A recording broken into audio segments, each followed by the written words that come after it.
नमस्कार किसान भाइयों, मैं आपका दोस्त अक्षय मौर्य एक नए वीडियो में आपका स्वागत करता हूं। किसान भाइयों, आज बात करेंगे गेहूं की वैरायटी के बारे में, जो कि श्रीराम कंपनी की है। श्रीराम सुपर 5 SR 05 यह गेहूं की वैरायटी है। इसके बारे में बात करेंगे, जो 2 साल से नई वैरायटी आई हुई है। इसका हमने पिछली साल 1 एकड़ में बुआई करके देखा था, तो इसके बारे में आज बात करेंगे। किसान भाइयों, बात करते हैं श्री राम सुपर 5 SR 05 के बारे में।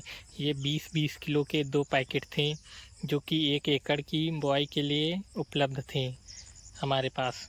किसान भाइयों, इसके बारे में बात करते हैं, कितना उत्पादन होता है और कितनी दिनों में बाली निकलती है, कितने कल्ले एक पौधे से निकलते हैं, बाली की लंबाई कितनी होती है और यह किन किन रोगों के प्रति सहनशील यह वैरायटी होती है, इसके बारे में बात की जाए। किसान भाइयों, इस बोरी पर एक ये लेबल लगा हुआ रहता है, जिसको आप खुरच कर ये जो लिखे हुए नंबर हैं, ये नंबर, इस नंबर पर SMS करेंगे तो आपको इस असली और नकली बीज के बारे में पता चल जाएगा। जैसा कि किसान भाइयों ने हमने बताया, इस वैरायटी को पिछले साल हमने 1 एकड़ की बुआई की थी। इसके आधार पर हम आप लोगों को जानकारी देंगे। इसके साथ श्री राम सुपर 303 वैरायटी भी 1 एकड़ में हमने बुआई की थी। तो किसान भाइयों, बात करें इस वैरायटी की, तो यह वैरायटी 125 से 130 दिनों में पककर तैयार हो जाती है। अन्य फसलों की अगर वैरायटी की बात करें, उनसे जल्दी ये पककर थोड़ा तैयार हो जाती है। इसकी उपज के बारे में बात करें तो लगभग यह 25 से 30 कुंटल प्रति एकड़ निकाल सकती है। अगर आप समय पर खाद पानी और दवाई बुआई कर लेते हैं, तो इस वैरायटी की क्षमता 25 से 30 कुंटल निकालने की है।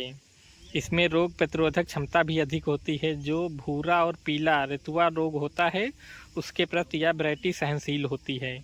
इसमें कल्लों की संख्या बहुत अच्छी होती है। और किसान भाइयों, बाली की बात की जाए तो बाली बहुत ही लंबी, लगभग 75 से 80 दाने एक बाली में होते हैं और इसके दाने चमकदार होते हैं, वज़न भी होता है। अन्य वैरायटी की अपेक्षा इसके 1000 दानों की वज़न लगभग 48 ग्राम होता है। अन्य वैरायटी में लगभग 46, 42, 44 ग्राम तक वज़न 1000 दाने का होता है, लेकिन इसके दाने का वज़न ज़्यादा होता है। किसान भाइयों, इस वैरायटी की अगेती और पछेती दोनों प्रकार की बुआई आप कर सकते हैं। 1 नवंबर से लगाकर 10 दिसंबर तक इसकी बुआई कभी भी कर सकते हैं।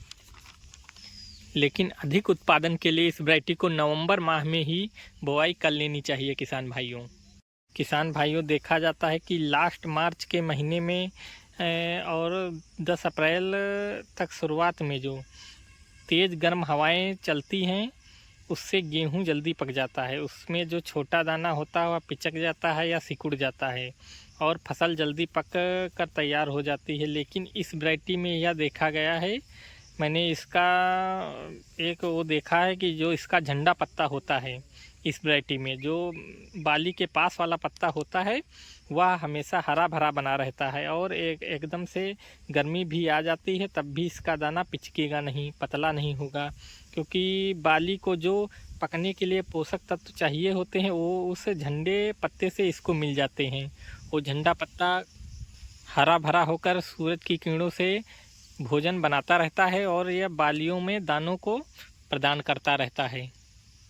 यह इस वैरायटी की एक विशेषता है, जिससे इसका दाना पिचकता नहीं है और पतला नहीं होता है और जो पकने के लिए पोषक तत्व चाहिए होते हैं वो उसको मिल जाते हैं और इसका दाना भरा, अच्छा, चमकदार और लंबा और बड़ा मोटा होता है।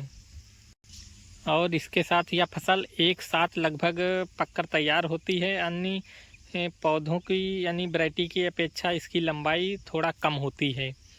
क्यों? और इसकी लंबाई कम होने के कारण यह जल्दी पौधा गिरता नहीं है। और जो फसलें जल्दी गिर जाती हैं, किसान भाइयों, आपको पता होगा, उनकी पैदावार कम होती है थोड़ा।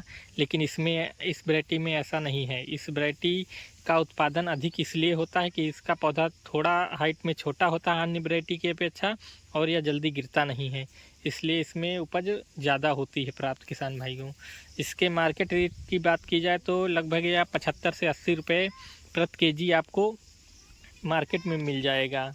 थोड़ा महंगा बीज है पर पैदावार इसकी लगभग 303 की मुकाबले अच्छी होती है। वो उसके बराबर लगभग इसकी पैदावार है। 1-2 कुंटल इससे ज़्यादा भी इसकी मिल सकती है आपको पैदावार किसान भाइयों। दोस्तों बीज दर की बात करें तो प्रति एकड़ में लगभग 40 से 45 केजी आप प्रति एकड़ में डाल सकते हैं। जो लेट बुआई करते हैं पछेती, उनको 45 केजी प्रति एकड़ इसका बीज डालना चाहिए।